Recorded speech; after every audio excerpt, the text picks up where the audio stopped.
Right now, Today 50. we'll tackle tough times in The California. economic troubles facing San Diego will be the focus of Mayor Jerry Sanders' annual State of the City reports address. a 60% hike in rapes where either one or both Will be people. a long process. UCLA researchers track the progress of 50 sarcoma patients using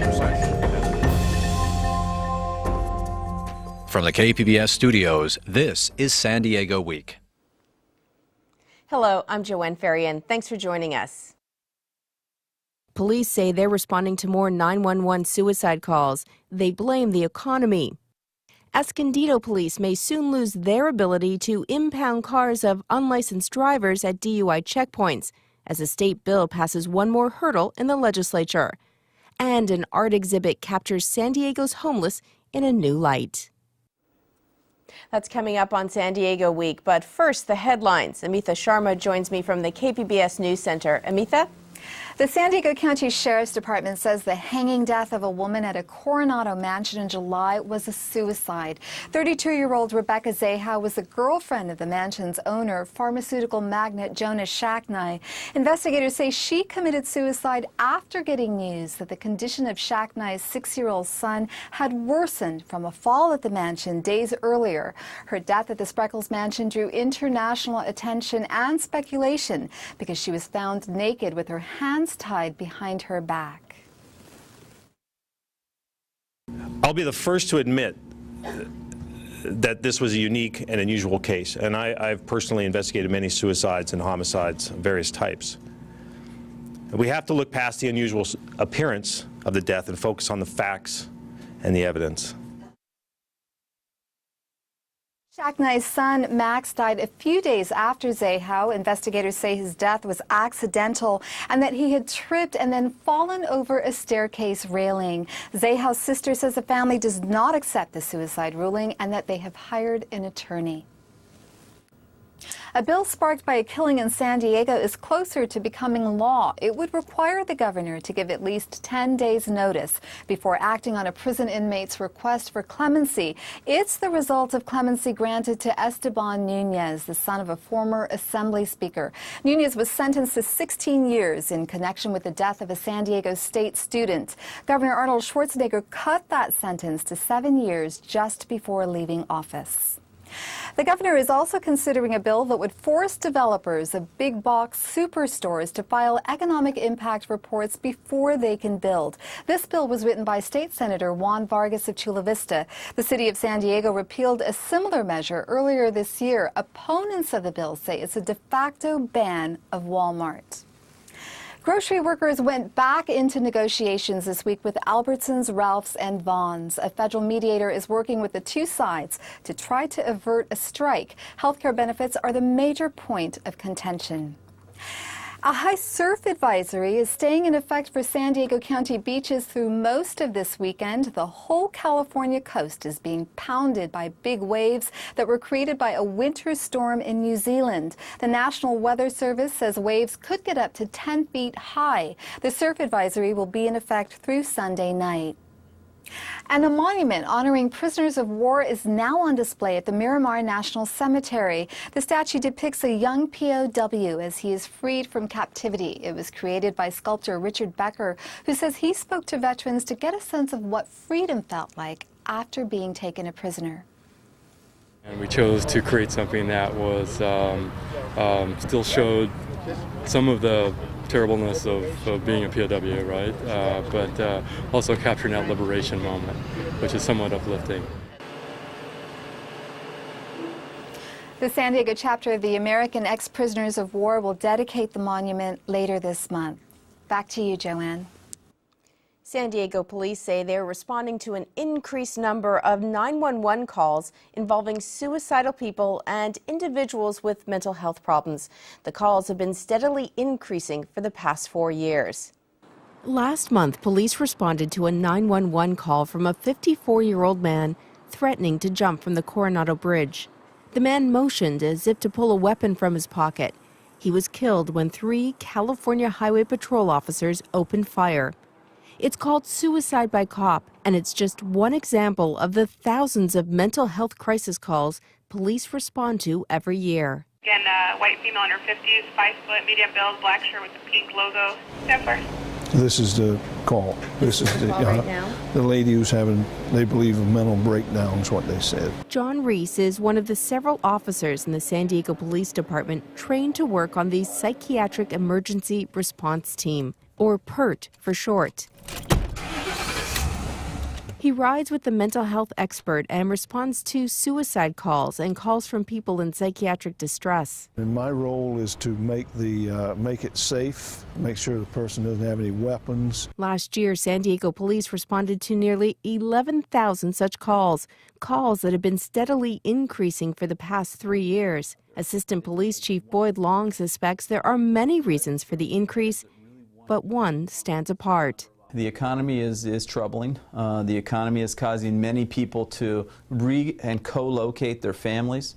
And sometimes when families are co-located again together, there's mental illness in a family. It's brought back into a home.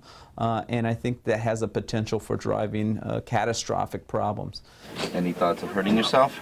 Despite the increase in crisis calls to police, the county has not seen an increase in calls for help. They get between 7,000 and 8,000 calls every month, and that number has changed very little over the past few years. I know there's been comment in the community that they feel like there's more crises. It hasn't been reflected in the numbers with the Access and Crisis line. This summer, the murder-suicides of 3 San Diego families brought attention to the issue.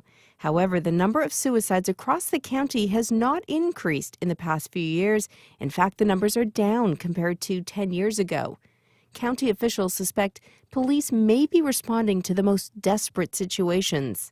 That level of desperation perhaps is something where it becomes a 911 call as opposed to a family being, seeing it happening, proactively calling the Access and Crisis line. And I guess the message I'd like to get out is it's important for the public to know there are a variety of sources out there before the police can be called. At times, life can feel empty. National Suicide Prevention Week begins Sunday. Police are launching a Call Before Crisis campaign, and the county is hosting a series of training sessions to help people identify warning signs of suicide, know how to offer hope, and where to get help. Your game's far from over.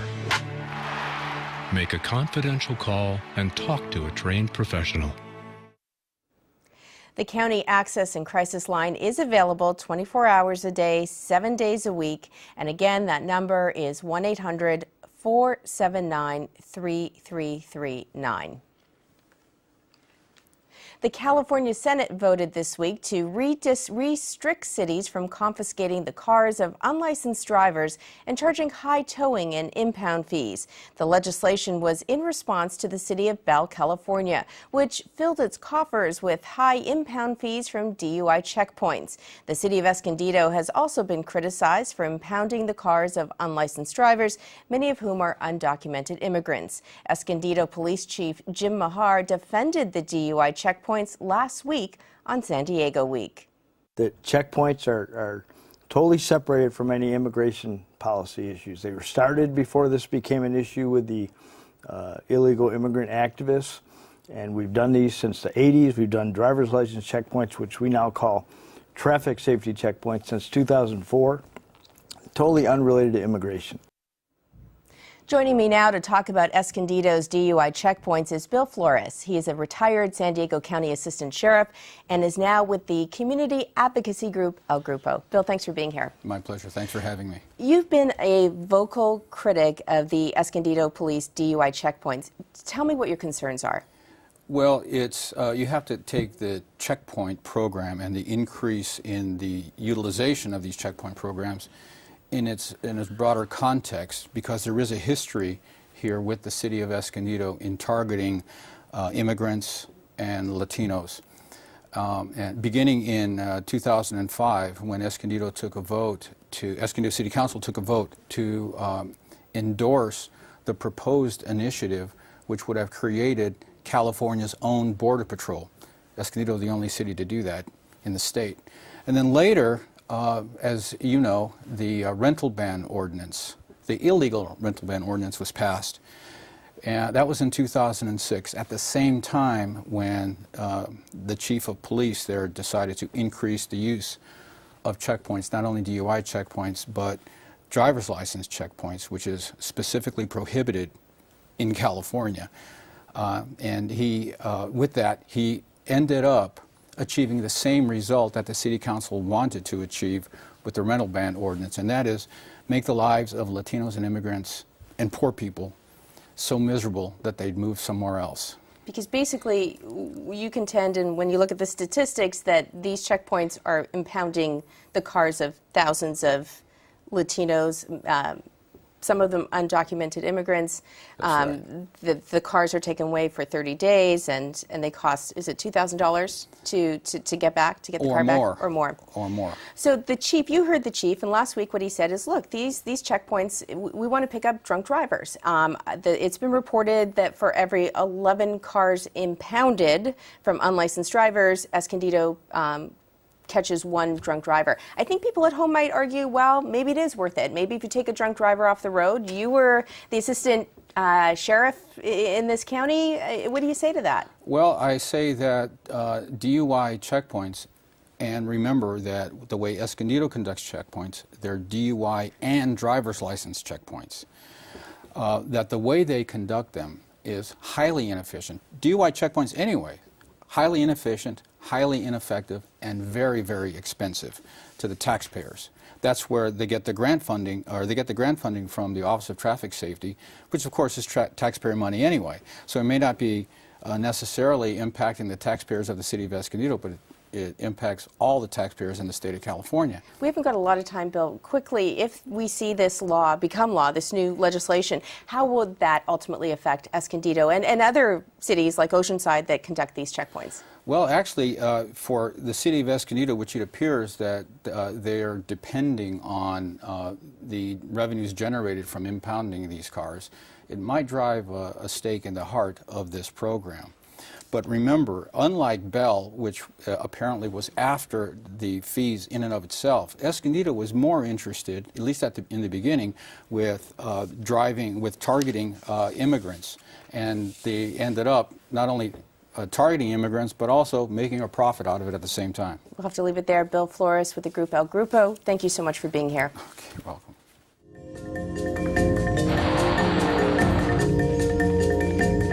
Thousands of nurses protested across the country yesterday, urging Congress to tax Wall Street. In San Diego County, they targeted the offices of Republican Darrell Issa and Democrat Bob Filner. Roseanne DeMoro is the executive director of the California Nurses Association, and she joins me now to talk about why nurses have taken this cause up. Roseanne, thanks for being here. So tell us, what is it you're asking Congress to do? Essentially to heal America and tax Wall Street. Ultimately, what nurses see every day of their life is human suffering, and now what they're seeing is that in such a very different way. They're seeing what happens when people have no jobs, don't have health insurance. They're seeing young women who are losing their lives unnecessarily because they weren't able to get medical care early. A lot of people who weren't tested that should have been. And the human fallout and the tragedy that's occurring in their own lives, in the lives of their families. So registered nurses are one of the only occupations that still have jobs systematically in this country, and now they're taking care of their husbands, their brothers, their family members, their community members, so that effectively their own wage has gone down because they're... But when we say tax Wall Street, though, what is it you want Congress to do? Ultimately, what we want them to do is to enact a minimum financial transaction fee on the stocks and the trading that goes on at the very high level. And it's a very minimum tax that could generate up to $350 billion a year that would go back and restore our communities, restore our society. And we want our legislators to stop taking money from Wall Street and to start serving the people that put them in office. And what we want to say to them is, tax Wall Street, support the people in Main Street. We're talking here in San Diego about the large number of your unemployed, about the large number of your uninsured.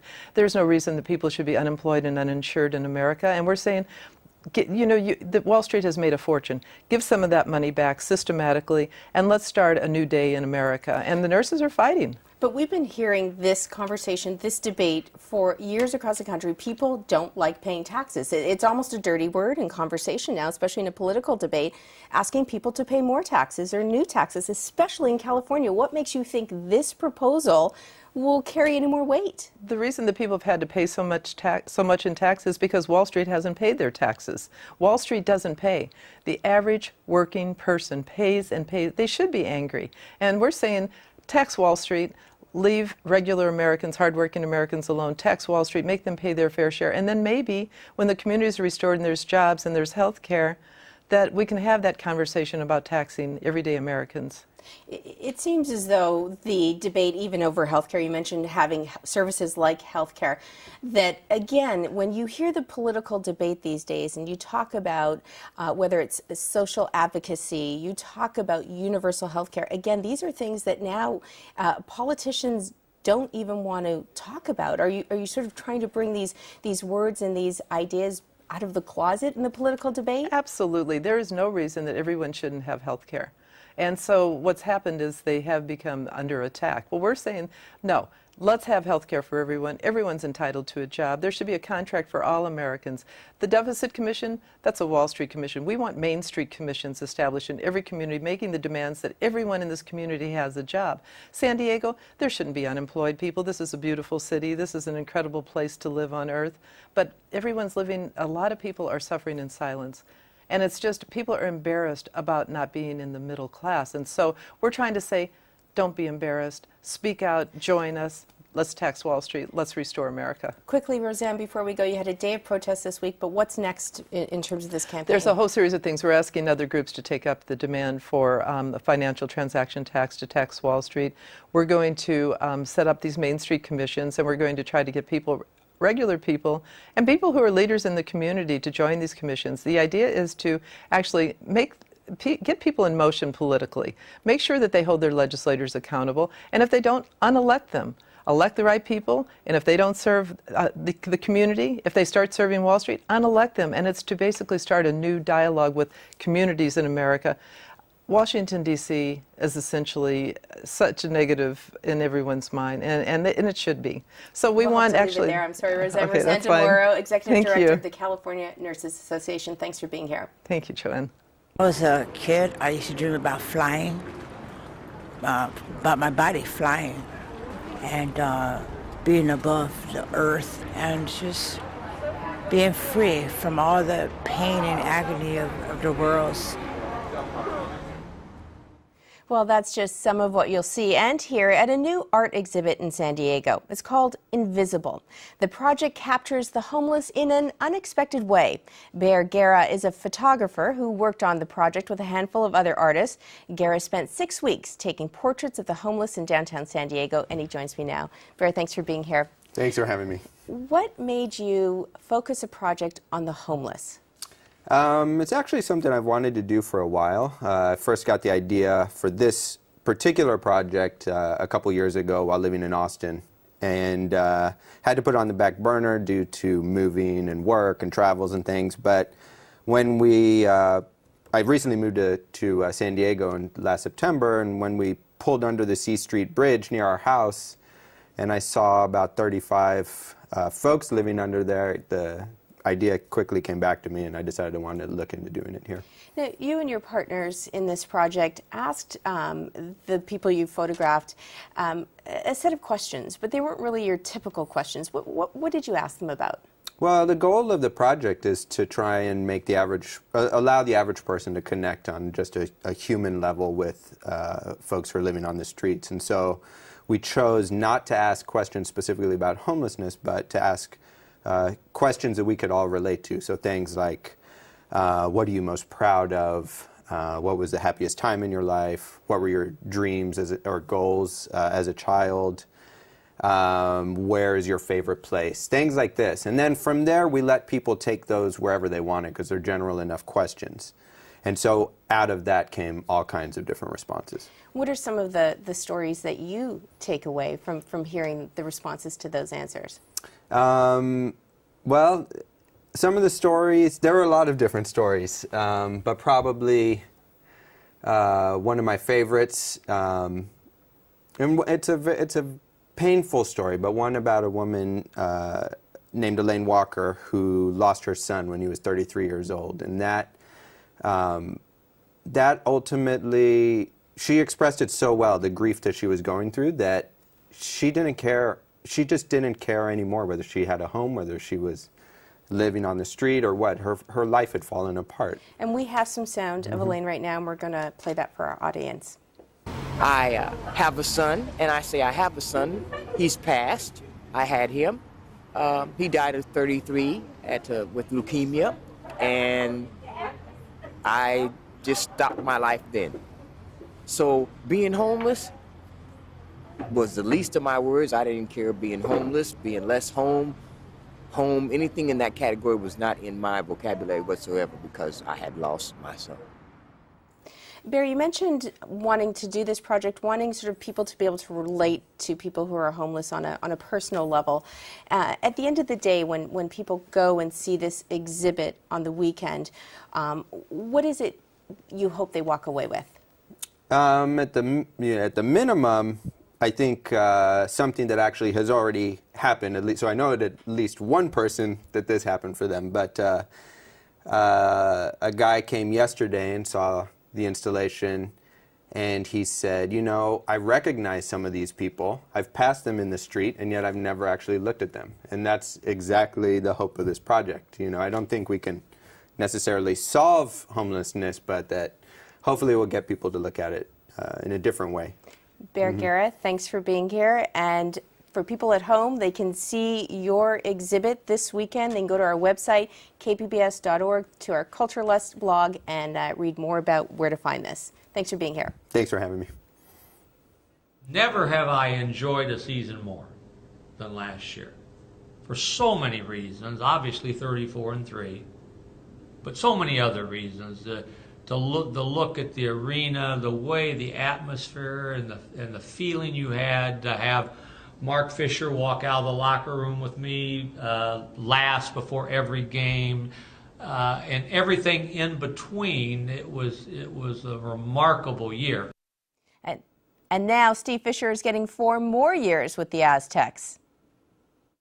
This week, SDSU basketball coach Steve Fisher got a raise. A big one. Fisher will earn more than $800,000 a year, about $250,000 more than last year. That means his salary is now twice as much as SDSU President Elliot Hirschman's salary. Joining me to talk about salaries for campus coaches is San Diego Union Tribune writer Mark Ziegler. Mark, thanks for being here.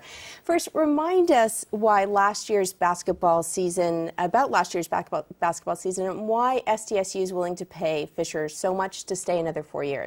Well, you have to understand, this is a program that had never been ranked in the top 25 before last season, ever. It had never won an NCAA tournament game. And not only were they ranked, they were number 4 in the country at one point. They went 34-3. They won their first NCAA tournament game in school history. They reached the Sweet 16.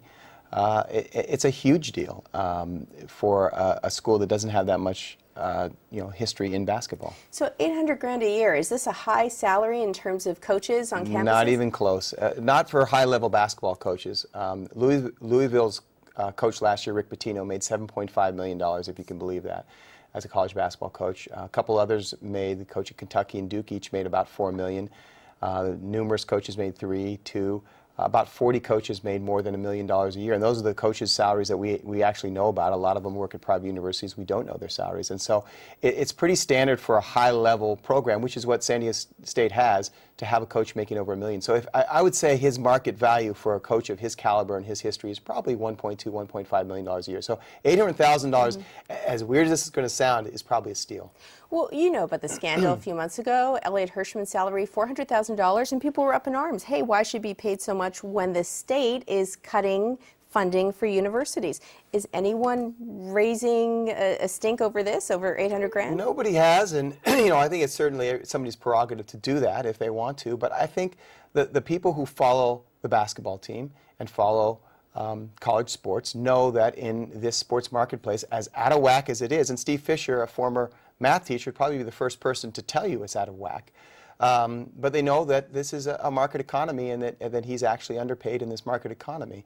And this is just the way it works. If you want to pay $200,000 to your basketball coach, you're probably not going to have a coach, or you're definitely not going to have a coach of his caliber and experience and ability to recruit. Your team's not going to be as good. You're not going to sell as many tickets, and it starts this downward spiral. If you want to have a program that really unites the community like it did last year with the sellouts in Viejas Arena and the electric atmosphere and the buzz around campus, you're going to have to pay a coach. Mark, do we know where the money comes from to pay Fisher's salary? Well, the athletic department probably tell you it comes from donations. If you look at it technically, I think it comes from the general fund of the university and the state. They pay all the salaries, but it's all one big pot. And so donations are going into that pot, general fund is going into that pot. So in the end, it's probably a combination of both. Great. Mark Ziegler, Union Tribune sports writer, thanks for being here. My pleasure. You can see all of the stories from tonight's show by going to our website at kpbs.org/SDweek. Now, here's a look at your weekend weather forecast. Thanks for watching. Good night.